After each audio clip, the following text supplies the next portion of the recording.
Hello, Keith Smith here. Welcome to Parts of a Bullwhip Part 2. In the first video, I talked about the major components of a bullwhip. Here's a quick review. You got the heel knot, handle, transition knot, transition. Then you've got the thong. That goes all the way down and tapers down to the fall hitch. That's where the fall attaches. And then finally, at the very end, which makes the loud noise, is the cracker or popper. Now, this particular bullwhip has a 20 plat, beautiful overlay. The outside of the whip, the very outside layer, is called the overlay. And this one happens to be black and red, and it's absolutely beautiful, made by Tony Nugent of Australia. I absolutely love this whip. So, one of the things I talked about in the first video was how whips are beautiful on the outside. What you see is the overlay typically. What's truly important though is what's inside. It's just like people. They can be pretty on the outside, horrible on the inside. Same with bullwhips. If they don't have good internals, well, you can't do any of this.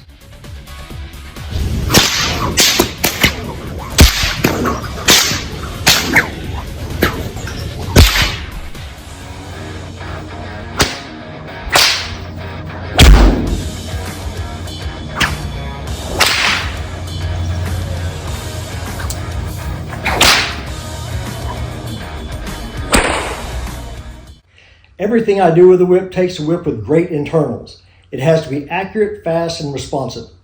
I know all the components of the internals of a bullwhip, and I could have discussed those. But I have a friend who makes whips for a living. So I reached out and I asked him if he would make a short video describing them. His name is Johnny, and he is Witchcraft Whips. Take it away, Johnny. What's up, everybody? This is Johnny over at Witchcraft Whips. Keith asked me to make a short video talking a bit about the insides of a bullwhip. Now, if you're a whip maker already, you are probably well aware of everything that I'm gonna cover, but if you're not a whip maker, maybe you're just a whip cracker and whip enthusiast, it might be fun to know what's inside your bullwhip. So, let me just start out by saying that I'm not going to go into heavy details on everything. I'm essentially just going to show you and talk a wee bit about what the different components provide in the whip. In the very center of your whip is the core, along with some sort of stiffening for the handle. Usually it's some sort of steel. This happens to be a nail spike, and the rest of the whips that I'm going to show you uses spring steel. And then you have the core for the whip. And the core is essentially just a rolled up long triangle of leather that provides the initial taper of the whip coming off the handle. And you can use the core in different ways to provide different sort of effects in the whip. A heavy core or a lighter core can taper it differently. But again, not gonna head into all those juicy details. But in the very center of your whip is your handle foundation and your core. And over the core goes the first belly. Now, as you hopefully is able to tell, the first belly is braided. Now, depending on the whip model, the braiding can start at the end of the handle and have a yoke that wraps around the handle foundation. But in this particular instance, the first belly is braided all the way from the end of the handle to the end of the core. And the braided bellies is sort of like a spine in a whip. It provides a bit of rigidity, and it has to be tight so that it compresses the core and makes everything nice and dense. And from the first belly, you have the tail ends that also taper out. And you have the core underneath the first belly.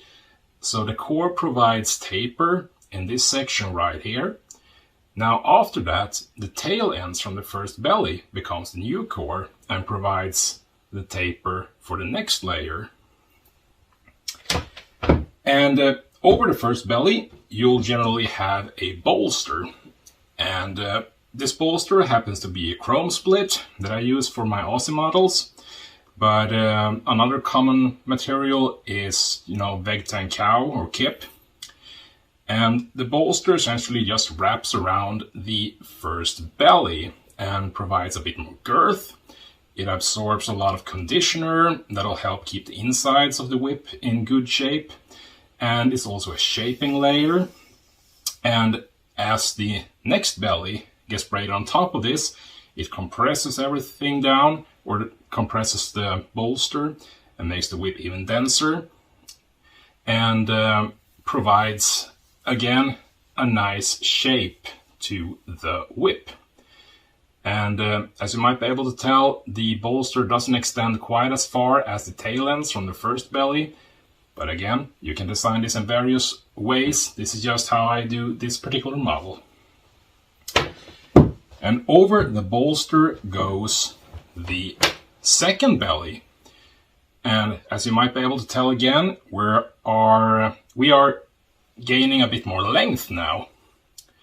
This second belly on this particular whip happens to be about 4 foot 6 inches.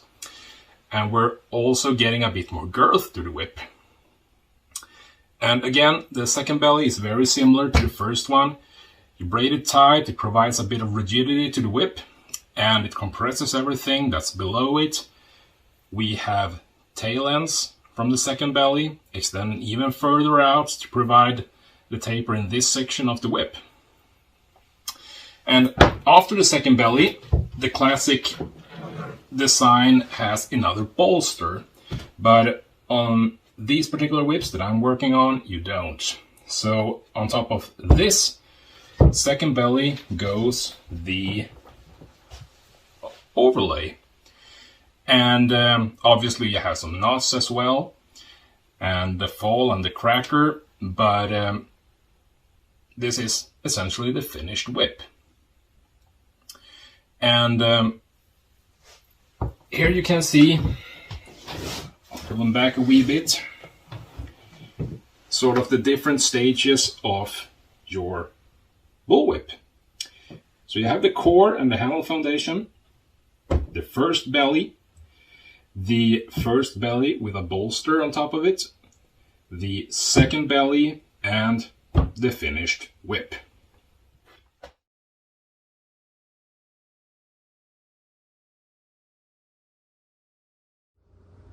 Thank you, Johnny. Those are the internal components of a bullwhip. I'm sure you can now see that just like with people, there is so much more going on right under the surface. And it's also important to get with a really experienced whip maker. I hope you've enjoyed this video. Thank you so much for watching.